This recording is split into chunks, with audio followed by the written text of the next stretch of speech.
আচ্ছা, এর বক্তব্য মারেন। আপনি ভালো আছেন? হ্যাঁ, আপনার বক্তব্য কি?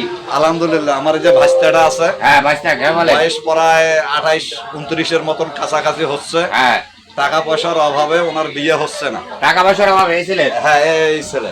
আচ্ছা আপনি জাস্টিবাড়ি করে দেখবেন এলাকার ভেতরে এই ছেলে এখনো বিয়ে শাদী করেনি। আচ্ছা। ছেলে খুবই ভালো, সাদা সরল। হ্যাঁ, সাদা সাদা আমরা ছেলেকে দেবো আপনার উপহার হিসেবে। উপহার হিসাবে? উপহার হিসেবে হ্যাঁ। আপনারা জামাই নিয়ে যায় খাটাবেন, গরু ছাগল হাঁস মুরগি যেখানে লাগাইবেন হ্যাঁ। ওখানে ও কাজ করি আপনার মেঘ নিয়ে আপনার বাসায় থাকবে, খাবে। হ্যাঁ, এই ধরনের ঠিক আছে। উপকার যদি করতে পারেন তাহলে একটু যোগাযোগ করেন। এই স্ক্রিনে দেওয়ার নাম্বারটাই আপনারা যোগাযোগ করবেন। জি জি জি জি, এই ছেলেকে তো এটা দেখেন। ছেলে এটা, হ্যাঁ, ছেলে। ছেলেটা কিন্তু ভালো। ঠিক আছে।